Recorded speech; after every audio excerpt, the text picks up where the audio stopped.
Everybody is aware. Welcome everybody to our 14th webinar for Chambers for Sustainability.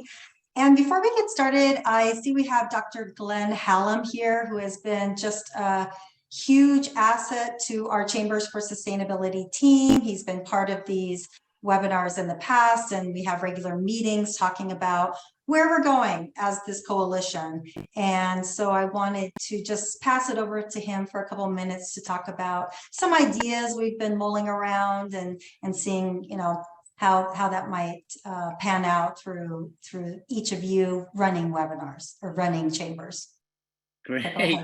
Thanks, Michelle. I'm on the spot. Okay, well, welcome everybody to this. I'll tell you what my particular interest in this is seeing chambers doing progressive things and finding ways to modernize their images, modernize their brands, you know, and be connecting with a younger set of leaders who's more entrepreneurial and more sustainability minded. And I just think that I think there's an opportunity across the thousands of chambers for us to have an influence on how people perceive business and the planet, that they really can go hand in hand. And I've been Michelle's friend and colleague for some time now, very interested in her mission in terms of, you know, trying to be a chamber for a sane future, honestly, you know, where I think business can be doing the right thing while at the same time projecting, you know, the kind of image that they want and developing trust with their customers, their employees, and their investors. So anyway, I'm pleased to be here and honored, and looking forward to hearing from you about all the good work that you're doing. Yeah, thank you so much, Glenn. Really appreciate you being here. And I wanted to just give a heads up that we will be doing our speakers, then a Q&A, and at the very end, I'll just do a quick presentation about some really exciting updates with the coalition and just opportunities for chambers as well. So please stay around to the very, very end to hear those updates. And I will pass it back over to Justin. Fantastic. Thank you, Michelle, and thank you, Glenn. So I would first and foremost like to thank all of our speakers as well for joining our call today. Each of them are very accomplished and have largely contributed to the sustainability sector through their chambers. So today we will be having three fantastic speakers joining us. We are happy to welcome Morgan Mingle from the Park City Chamber of Commerce in Utah, Michael Romita from the Westchester County Association in New York, and Kara Stoller, apologies, from the Steamboat Springs Chamber of Commerce in Colorado. But to get us started, our first speaker today will be Morgan Mingle from the Park City Chamber of Commerce. Morgan? Hello, everyone. Okay, so bear with me while I share my screen.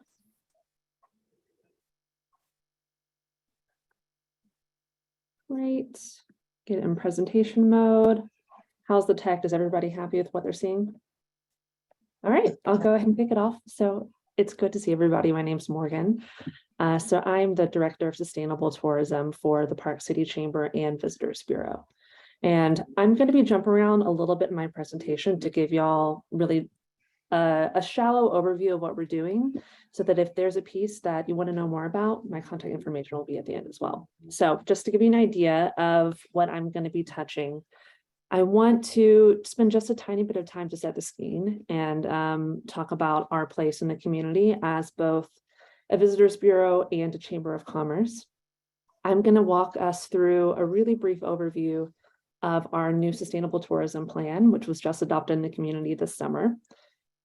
Do a little dive into our Green Business Program, and then just do a quick overview of other initiatives that we're starting to really get the ball rolling with the Chamber as well. So, in case you don't know, Park City, Utah, we are a mountain resort destination, have a really strong visitor economy. And traditionally, our role as both a Visitors Bureau and a Chamber of Commerce was really about marketing the destination.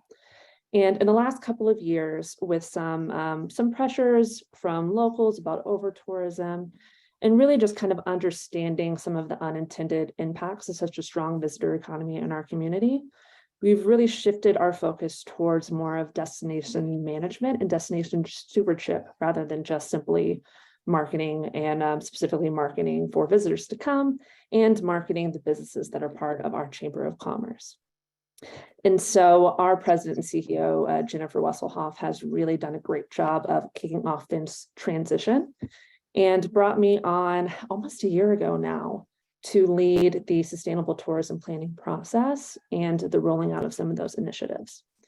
And so when we say sustainable tourism plan, we really look at sustainability in our community from a holistic perspective. So yes, we're paying a lot of attention to environmental sustainability, which is what people often first think of with sustainability.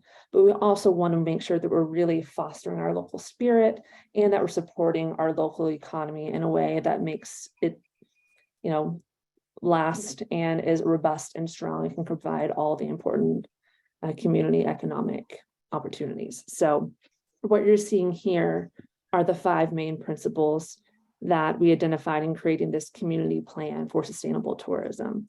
And you'll see that they touch those facets as well as some action items about being very bold and action focused and having measurable outcomes in all of the work that we do.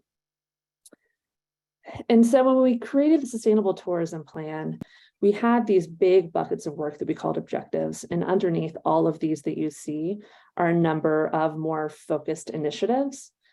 And I'm not going to read all these to you, but I just want to point out that most of the initiatives that I'm going to be talking about for the rest of my time are going to be focused on the 2 that are highlighted there. So ensuring the long-term resilience of our visitor economy and equalizing some of the economic burdens and benefits of having such a strong visitor economy. And so I think a great example of this is our newly launched Green Business Program. It's something that was one of the very first things that I worked on whenever I started in Park City, and I'm really proud of the collaboration that brought this program to life. So starting in 2016, we had a local nonprofit called Recycle Utah that had a green business program that was really hyper-focused on materials management. And so we knew that we wanted to broaden the scope of this program, bring a little bit more rigor and bring more robust resources to that program. And so there was a collaboration between that nonprofit, Recycle Utah, along with our municipal government sustainability office and our county sustainability office, as well as the Chamber of Commerce, to really collaborate to see what can we do to really amp up this program. And we changed it in a lot of ways. So instead of just focusing on materials management, we created 5 buckets of work that we really wanted businesses to focus on that you'll see at the bottom there.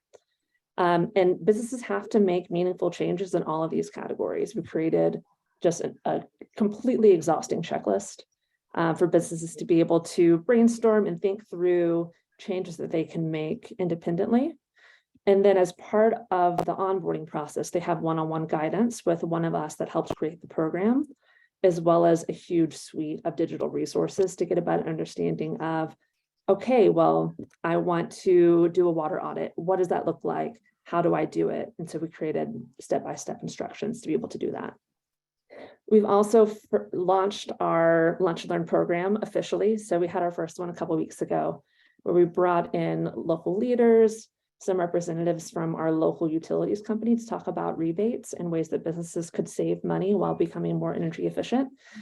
We had a great turnout in the middle of a snowstorm. It was really successful. And so we're going to be doing those lunch and learns at least 4 times a year to start. And maybe we're going to ramp that up as interest maintains itself. And then the other thing that we really added to this program is we have a direct pipeline between the day-to-day administrators of the program and the Chamber of Commerce so that we can do increased marketing and visibility for those green businesses that are really being leaders. And then you'll see program levels off to the right, and that's to identify tiers of progress that businesses are making on their sustainability journey. And then just really quickly, I wanted to mention some of the work that we are doing elsewhere as part of the Chamber. We have a member services department that traditionally really focused on building relationships with our businesses and marketing them. And that role is being expanded pretty dramatically. So that team there is focusing much more on creating lunch and learns to help provide some business fundamental training to new business owners and small business owners that might feel like they need more education in certain aspects of running a business. They're also bringing a lot of resources towards supporting workforce. Here in Park City, we have a pretty strong seasonal workforce that can sometimes struggle with finding the resources that they need to be able to really thrive in our community. So we're really focusing on being able to provide to that workforce that will then serve both the businesses at large, and it really is the foundation for visitor experience because they're the ones interacting with that workforce on a daily basis.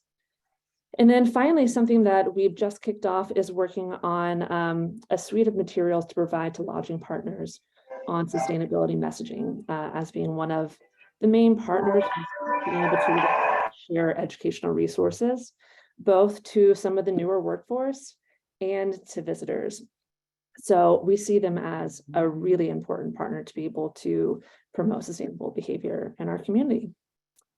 And I feel like I talked a mile a minute, and that felt very fast to me, but I'm just going to leave the screen up for a little bit. You're welcome to email me, call me if you want to look more at our sustainable tourism plan. That is a QR code to be able to get to a PDF of the sustainable tourism plan. And I look forward to any questions that y'all might have after the presentations. Thank you, Morgan. Thanks. We would also just like to congratulate you and your chamber on the accreditation from the Destination Marketing Accreditation Program. Just over 100 destinations worldwide have earned this distinction, now including the Park City Chamber of Commerce. The chamber has demonstrated a commitment to quality programs and services, so congratulations. Thanks, I appreciate it. With that, our next speaker will be Michael Romita from the Westchester County Association. Michael.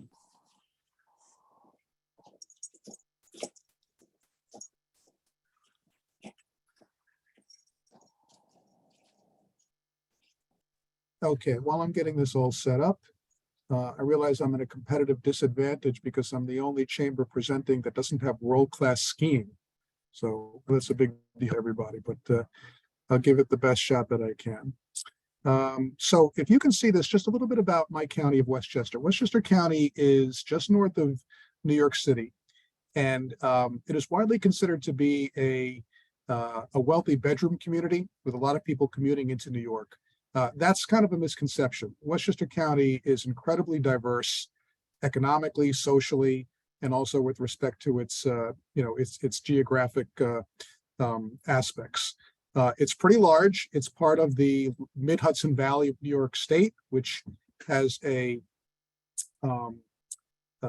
has 2.5 million people living there, and Westchester alone is slightly more than 1 million people.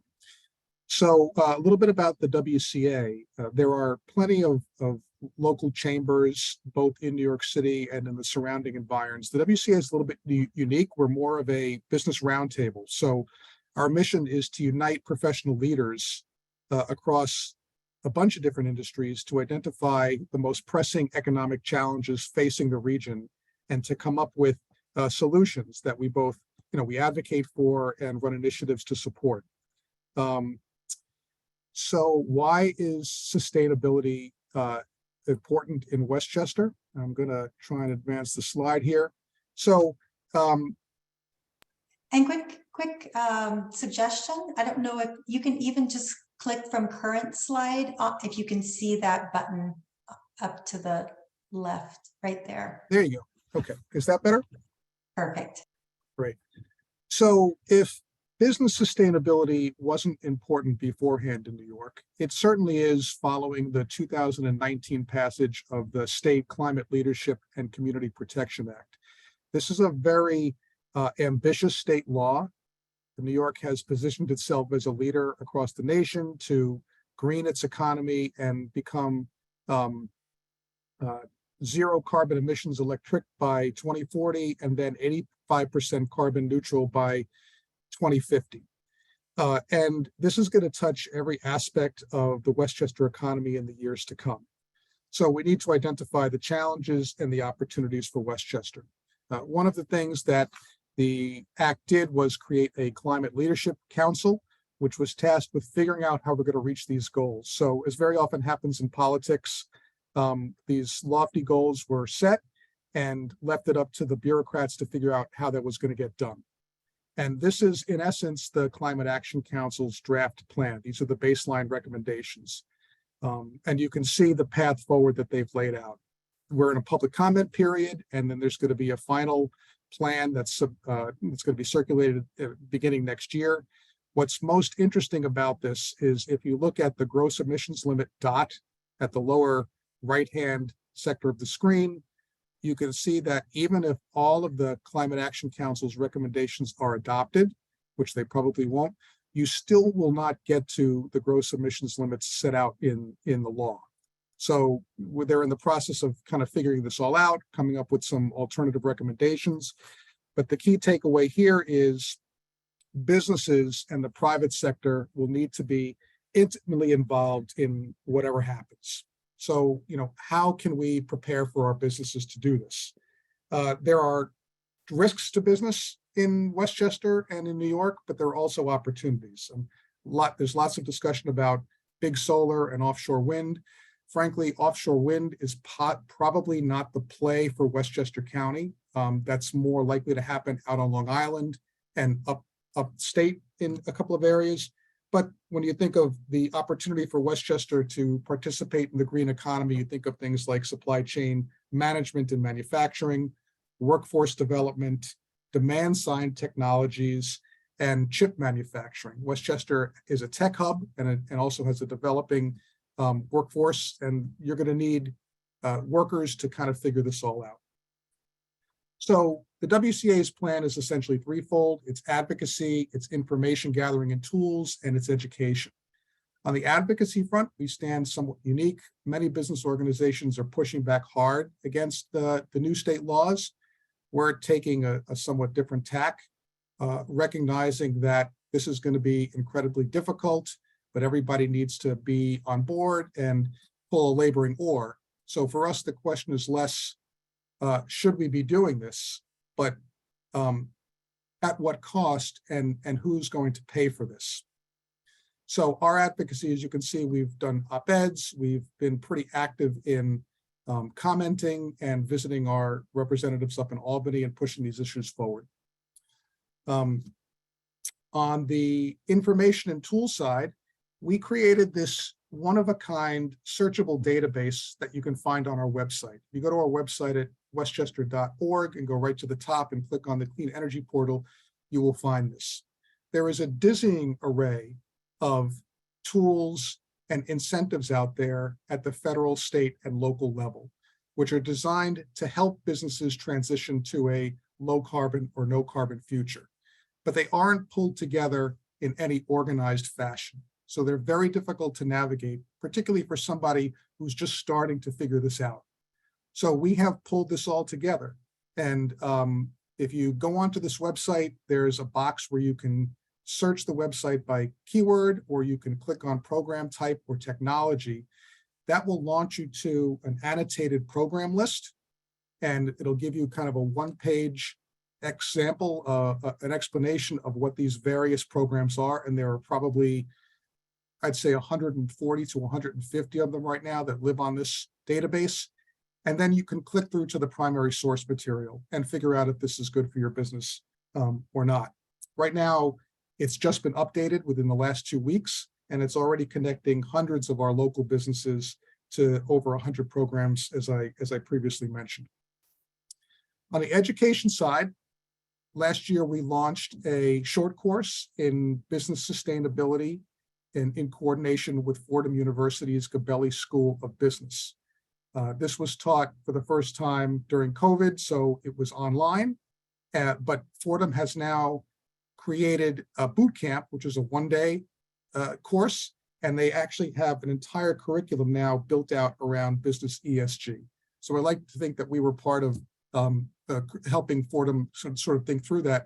And we have probably 7 or 8 schools of higher education here in Westchester, including Fordham University, places like Iona University, Mercy College. They're all starting to figure this out. Pace University is another leader. That's the home of the nation's #1 environmental law program, and we are working closely with them on developing somewhat of a similar curriculum. My takeaways from the first time we taught this course is there was a real generational shift going on amongst business leaders in Westchester and elsewhere. It's very difficult to walk into a C-suite office from somebody from an older generation and explain why business sustainability concepts make sense to them. Not so younger generations, Gen Y, Gen Z, the millennials. For the most part, statistics show that the younger the generation is, the more they want to work for, invest in, and buy from sustainable businesses. And that's why this is becoming sort of a touch point for our businesses here in Westchester. Profit and purpose. So there are sustainable business conferences that you can go to in New York City. You can go to elsewhere in the country, even some that are done internationally. It was surprising to us that there was not one that was going on in the Mid-Hudson Valley. So we decided to put one on for the first time last year in coordination with Pace University. It essentially is a symposium, it's a showcase, it's a seminar, it's a full day of sustainable business discussions and activities. We had a great keynote. You can see there Doreen Harris, who is the chair of the aforementioned Climate Action Council, and she also is the president of NYSERDA here in New York. She was our great keynote. And of course, you can't have a conference without cocktails. So at the end of the day, we had everybody come together and share their stories over drinks. I'll leave with this. And this is why it is so important for the work that you are all doing in your various chambers. It is incredibly difficult to get major legislation passed right now at the federal level. This is a snapshot of what Congress looked like before the elections a couple of weeks ago. Nothing much has changed. Certainly the Senate is going to remain pretty much the status quo. The House will flip, but even before the House flipped, you could not get major legislation passed to assist in environmental regulation. And even the courts now, it's very difficult to navigate what's happening. Those who champion the environment were obviously very happy about what happened a few years back during Massachusetts v. EPA, less so with West Virginia v. EPA, which basically gutted Biden's Clean Power Plan. So we're left in this legislative limbo at the federal level. That means that the burden is going to fall to the states and it's going to fall to the private sector. It's really, frankly, up to the private sector to assist and help figure this out. And that's what we're all here to do. So I want to thank you for the time to make the presentation, and I'll look forward to the questions.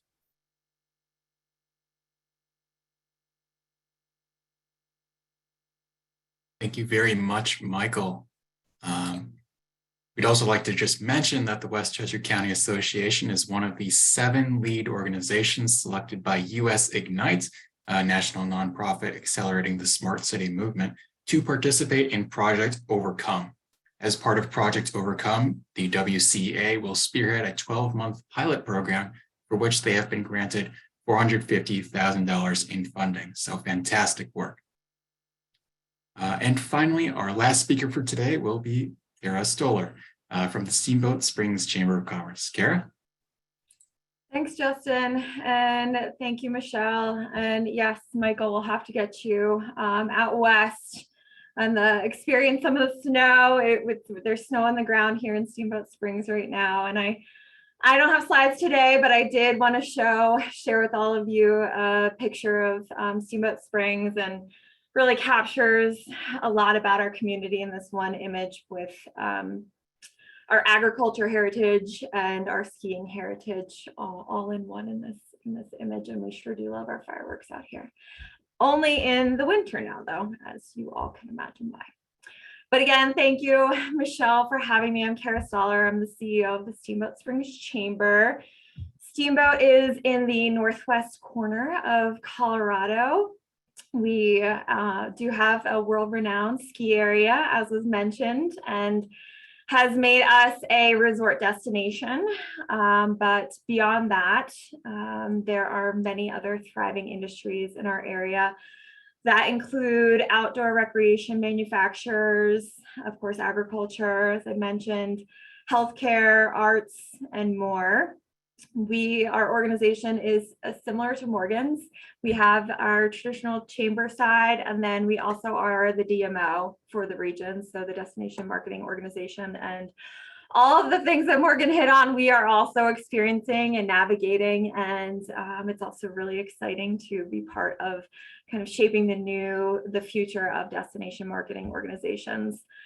But that is not what I'm going to talk to you guys about today. Michelle asked me to speak more on the people side of our sustainability efforts and social impact side. So I'll dive into that, but a little bit more about Steamboat. We have roughly 12,000 people in our city and 25,000 in our county. We certainly expand greatly when at our peak visitation times. Steamboat is a 3-hour drive from Denver on good days without any bad roads. But we also have a fantastic regional airport with year-round service.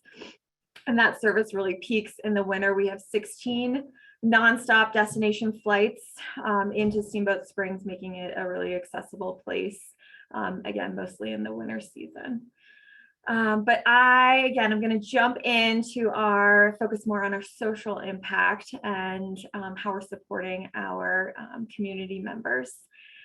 First, in the area of in diversity, equity, and inclusion, our 2019-2020 leadership class created a DEI/DYI toolkit to further the education in our community through a really easily digestible resource with action examples included. Also in 2020, our board of directors created a DEI subcommittee, first and foremost to start an internal organization journey of inclusivity. And beyond that, the committee also wanted to encourage other entities in our region to do the same. So to be a leader and encourage that focus. One way we felt we could impact is by bringing an expert to our area to really spark that dialogue and expand knowledge. We worked with the Latino Leadership Institute out of Denver to hold a half-day DEI summit. The goal was to offer insights and frameworks for business leaders and employees to evaluate their current culture and really make it have the resources available to incorporate those DEI principles and practices into their organization. At that summit, we had over 75 attendees and the absolutely inspiring Joelle Martinez. She's the president and CEO of the Latino Leadership Institute. She led this session. We had really strong feedback that the summit was very thought-provoking, and Joelle, she's so engaging. She shared her ways in which she has felt ostracized in her life, and additionally, she also shared, she's really vulnerable in sharing ways in which she knows she needs to further her education and understanding to also be more inclusive. And some of the key takeaways from that summit were, it's about impact, not intent. Many will say, well, I didn't intend for my comments or actions to be received negatively, but it truly is about how it feels for that person, not about someone's intent. Unconscious bias, stopping to really think and about why we react to someone in a certain way, take time to get to know ourselves and the biases that we carry. And also privilege, understanding that we all have different starting lines in life for so many reasons, and thinking and being really proactive about how we can support those in our lives who didn't get as much of a head start as others. A challenge we faced with this summit was that we did have a few members reach out to us and tell us that they did not feel like this is something we should be focused on. We even had a member threaten to leave the organization. but our board and our staff just feel incredibly proud and are really excited about continuing to grow this area of our impact and work because of the positive benefits, and really setting that critical groundwork for the community to have that conversation and dialogue. And we do plan to host this again next year. So looking forward to that. Another major social impact effort we have is called Thrive Together Women's Leadership Summit. This event was born out of conversation I was having with colleagues in town. We're chatting about how great it would be for all of us to go away to a women's leadership conference, kind of similar to what Michael mentioned. Why do we not have one here? So literally right then and there, it had that moment of we can make this happen, and it's perfect fit for the Steamboat Springs Chamber to be the host. And we just have a tremendous amount of female and female identifying individuals leading and primed to lead in our community. And what better way to support and foster their growth than by bringing a day full of speakers together to promote, motivate, and empower women in all phases of life through both personal and professional development. The summit has a few different learning formats, as you would expect: breakout sessions, workshops, and general session keynotes. Just on November 4th, we had our 5th annual Thrive Together Summit. We had over 250 women in attendance. And just a few highlights from the day: we had Gail and Bruce Montgomery, who use the improv mindset as a basis for success in business. And it's really interesting to think about the yes and concept. So never outright denying a new idea. Listen to serve, not listening to figure out what your response is and how to get your idea in, but truly listening to others with your whole heart and mind, and supporting team members at all costs. And then the last is trust your instincts. We also had Michelle Taylor, the U.S. ambassador to the UN Human Rights Council, join us. She joined us virtually from Vienna, which was fantastic to have her there. And it was live, and we were able to ask and have a great back and forth, ask questions. She shared her history, her key experiences, setbacks, and opportunities for growth, and lessons that she's learned in her professional journey. She also shared how, although she now is in a very public-facing role, prior to this, she led a lot from behind, and how you don't always have to be that elected official to be able to have significant impact. And then the last keynote was Danielle Schutz. She's the managing partner and managing director of the New Community Transformation Fund in Denver. It's a venture capital fund for BIPOC founders. And she is also the president and CEO of Wealth Equity Enterprises, a holdings company that owns several businesses that support the mission of building BIPOC wealth and leadership. She spoke about the importance of self-care and leadership, and what it looks like beyond many of what people think, really specifically focusing in on intellectual self-care. Challenges in getting this up and running. We really leaned on our event committee that we had to connect to their team, colleagues, and friends to build the excitement and have people commit to joining us before they knew what value they were going to get out of the day. And then we also continue to have challenges in ensuring that we're bringing relevant content and high caliber speakers. So it will continue to be a challenge. So leaning on friends and colleagues such as all of you here today to introduce us to new speakers. And then one new opportunity that we are working on right now, and I'm absolutely excited, thrilled about it, is working with our school district to bring some of the Thrive presenters to have them speak to middle school girls, extending beyond, the employees and employers in town who are our audience for the Thrive event, and really starting with fostering that strength and drive in our future workforce and leaders. And then lastly, the Young Professionals Network of Steamboat Springs is a program of the Steamboat Springs Chamber with the goal to provide a platform for building a better community by, again, empowering the next generation of leaders and doing that through philanthropy, professional development, and networking. YPN has been around for nearly 15 years, and they host an annual golf tournament to raise funds for graduating senior scholarships. They gather monthly to grow their connections in the area. But what I think is most important with this group is voicing their priorities and thoughts on community needs.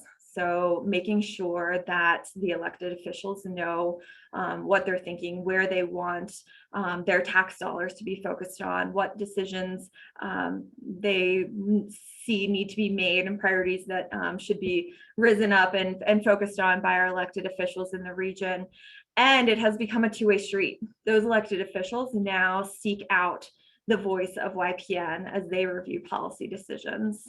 And of course, the most, I would say, one of the highest priorities for that group is sustainability, really ensuring that our incredible environment is here for generations to come. So that's what I have. Happy to answer questions. Thank you again, Michelle, for having me. And Justin, thank you.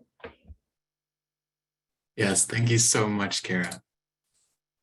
We'd also just like to mention that the Colorado Sun also did a report on Steamboat Springs, referring to the town as an outdoor business town USA, recognizing the good environment for outdoor businesses to thrive as a place that has laid out the groundwork for innovation to be born in outdoor businesses. So congratulations to you, Kara, and Steamboat Springs Chamber. With that, we have concluded all of our speakers for today. We would like to thank the panelists, of course, for sharing about their wonderful initiatives. We firmly believe that with the implementation of programs like these, we can achieve a more sustainable environment and get one step closer towards a greener future. We chambers have a very powerful influence over our business members and therefore our communities as a whole. And with this, we can change the course and mindset of our society. So once again, thank you so much to Morgan, Michael, and Kara for joining us today. I will now hand it over to Lexi, who will be leading our Q&A for the evening. So Lexi, take it away. Hi, everyone. Pardon me. I'm going to be leading the Q&A. If you have any last questions, feel free to send them to me, but if not, also great too. So I'm just going to kind of round robin it and start off with Michael. And one of the questions was, do you have an inspiring example of a small business that went through the clean energy program that continues to be successful today? So there are a couple of examples. And what was interesting about the clean energy program is it wasn't just to attract small businesses. We wanted business leaders from major corporations. So we had participants from Skanska, for instance, which is a huge multinational development company. We had 2 county legislators who wanted to participate. And one that sticks out is we had Westhab, which is a affordable housing development company here in Westchester. And I think that the issue was, the most important thing was to create ambassadors, to bring these back to their own companies. The only way these things work is if you have champions within the organization to push initiatives forward. And particularly in business, really what it comes down to is convincing decision makers that this is a bottom line issue, that it's not just kind of leprechauns and rainbows, that this is hard-nosed business construct. And when people ask me to give the elevator pitch, I say, think of it in the context of this. It's business strategy viewed through the lens of climate change and social responsibility. And if you embrace these concepts, you're going to make your business better. Awesome. Thank you so much. Now I'm going to pop over to Morgan, and we were just wondering, in which areas specifically are you seeing businesses engage more sustainable practices in your business program? Yeah, so I think one of the nice things about the Green Business Program as we've redesigned it is we're really pushing businesses to make changes in all of the categories. I think often for new businesses as they join the program, there are a couple of things that are really easy for them to accomplish pretty quickly. And those things are making energy efficiency changes, because that often is going to impact their bottom line financially in a great way. And taking a look at water, depending on what type of business they are. I think a great example of this, especially since we are a mountain destination, the use of heat tape is pervasive throughout the winter, and it is a huge cost line item for businesses. I moved to Park City from Texas, so I had no idea what heat tape was whenever I first moved here. But just learning about some new ways to actually run the line on rooftops to be able to prevent icicles in a way that ultimately uses less heat tape and therefore a lot less energy has been a really easy to adopt change for businesses to make in our community. Awesome. Thank you so much. And we have a question for every single one of our attendee, or not our attendees, but our chamber members, for Morgan, Michael, and Kara. And we were wondering what percentage of your businesses are members of your chamber, and how do you plan to attract more?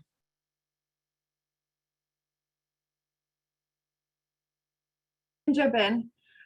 We have, I would say, about 60% of our businesses in our area and just beyond, not if we don't like draw a line at the end of the city. But I would say about 60%. And things that we've been really working on is what Morgan mentioned, our destination management efforts, and how do we bring the businesses forward with those opportunities for them to be participants of that work. So that's a big piece, but then we've also really worked hard on our advocacy efforts.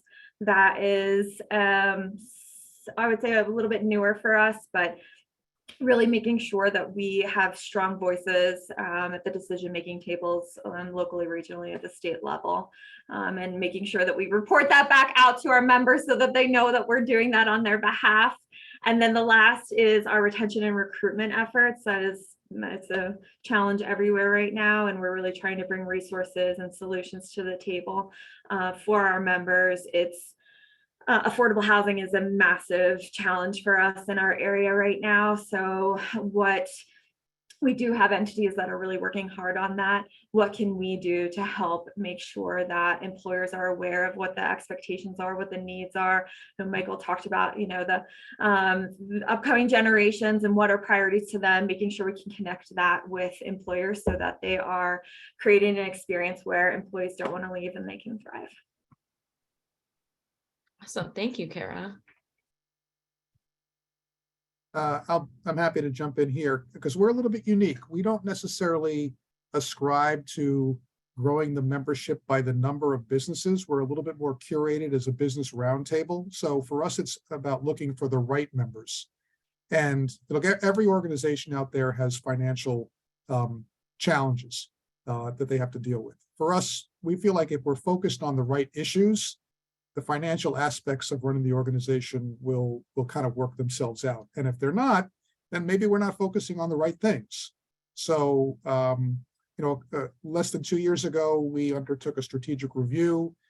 Our goal was to determine and identify, the biggest economic drivers in the region, the biggest opportunity and the biggest challenges. So we stay in our lane. We focus on a finite number of things rather than trying to boil the ocean.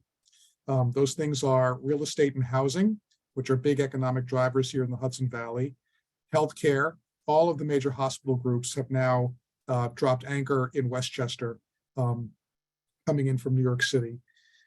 Workforce development, regardless of who I speak to across industry, they all say that their number one primary challenge right now is talent development, resource retention, and hiring. Sustainability, which is something that comes from my personal background, which I added to the equation. And the last one is digital connectivity. Justin mentioned the the Smart Cities Connect and US Ignite. And we're happy to announce, Justin, you probably don't know this, we have a second round of funding for a second year to continue that program. Because the more people you get to participate in the new digital economy, the better that is for community building, but also the better that is for the businesses who work and thrive here. So if we're doing the right things, hopefully the money takes care of itself and our membership will go in a smart manner. Awesome. Thank you, Michael. Yeah, so here in Park City, we actually cover both Park City and Summit County, which is quite a bit more rural, less of a visitor economy. And so I know our rate for Park City proper is in the low 80s. The last I heard, we're lucky to have great retention and incredibly low dues. So the barrier for entry is quite easy for businesses to participate. And we have a dedicated staff member in our membership services team to be in touch with those businesses when it comes time for renewal and staying on top of inquiries. And really most of her focus is on being that touch point for businesses and their membership. But like I said, because we are also a DMO, almost all of our funding comes from the transient room tax. And so we are able to offer great value for low buy-in, which I think helps a lot with our retention rate. That being said, our membership outside of Park City proper and in Summit County at large is quite a bit lower. And I don't know that figure off the top of my head, but it is harder to show our value for those communities when they're less dependent on tourism. And so that's something that we are working towards, putting more emphasis on how we support those businesses that aren't necessarily going to be tied into our visitor economy directly. Well, thank you all so much. And thank you to everyone for sending in their questions as well. I think that really helped facilitate a wonderful conversation. I am now going to hand it over to Michelle. Oh, thank you so much. I have just a very short presentation. I want to say thank you again to the speakers, because not only were the presentations so well done, but hearing the answers, I mean, I was in shock to hear the 60%, but then I was in extra shock to hear the 80%. So I think there's so much to learn. I think other chambers have so much to learn from you. So I really do appreciate sharing that number. And I love that question. We need to ask that at all of our Chambers for Sustainability Coalition webinars. And I just wanted to give a brief overview. We do have some updates and some announcements within this presentation. So please stick around for just a few more minutes. But just as far as us as the coalition, this particular program is mainly national, of course, but we do travel as well as have webinars from an international perspective. And it's about all of us coming together. We do have an advisory board, always looking for new members to join there. And we really feel that with chambers have so much power, and how do we leverage that to transition to more of a green economy? And, you know, we can tap into that power, again, both nationally and internationally. And so our mission is to engage chambers of commerce around the world to lead on sustainability and on climate action and green business practices. So, and when we do that, we really see that all businesses will go green, because we have been the leaders for so many years as chambers. And this is a more detailed part of that. It is about people, planet, profit, and the goals. Because we know that if we don't make a profit, we don't help our businesses make a profit, we're not going to be in business to be able to achieve our mission and vision. So we do talk about what are some of the goals that can achieve that, help to achieve that. So we are going to share resources. It's not just about us as US Green Chamber, you know, saying here's resources that we've developed. We'd love for you to share your resources with us, and then we can share it with other chambers around, you know, the US and the world. We learn from each other, we support each other, and we help guide each other. And with that, we create a healthier, safer, more inclusive, and more prosperous planet as a whole. And as far as opportunities, we have webinars like these, but we've also had events where your business members can come in and have an international platform to present their business, their product, their services as well. We've done a lot of promotion. We forget sometimes how much we're doing as far as promotion. So we do have chamber highlights, sometimes chamber of the week. We feature chamber leaders, the webinar promotion, and also just featuring like one program. We might take one of your programs and then just put it up on social media to share with others out on social media and other platforms. Benefits we do, I know, thank you guys for developing some toolkits. I'd love to see your DEI toolkit because we also just finished a DEI toolkit, so we might have to compare and contrast and share what, you know, what's best, or just say, hey, can we share yours with others? So that's something that we're always looking for. These are just some of the toolkits that we've done, and we want to hear from you as far as what would you need as a chamber, and then what would your businesses need to be more successful in this space? And we're always doing research. We're looking, we've done and given our coalition members funding opportunities. We look at trends. We try to share legislation updates and innovations. We have a whole solutions team.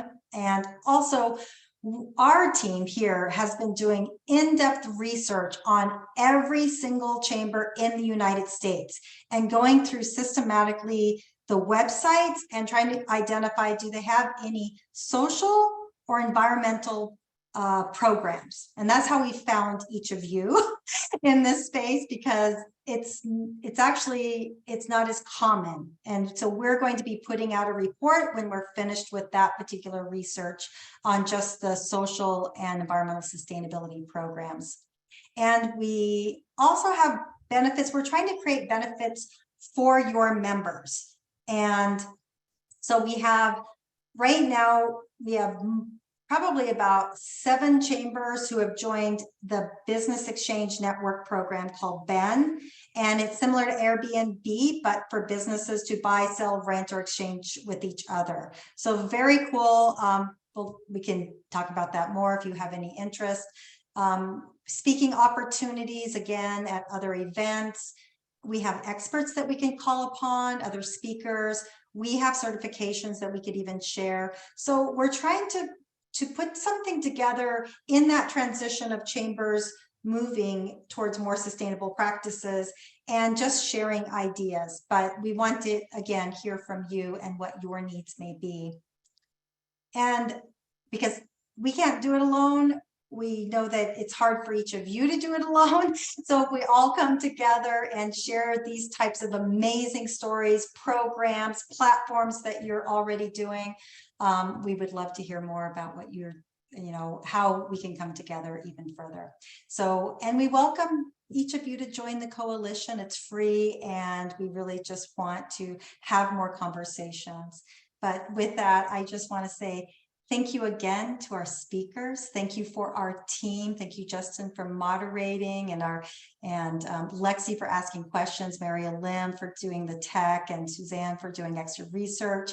And we welcome you back to our next webinar, and hope that each of you will join the coalition. If you have any questions, you can reach out to us via phone and or email there at info@usgreenchamber.com. But I just want to say thank you again for each of you coming and sharing your successes, because it is so inspiring.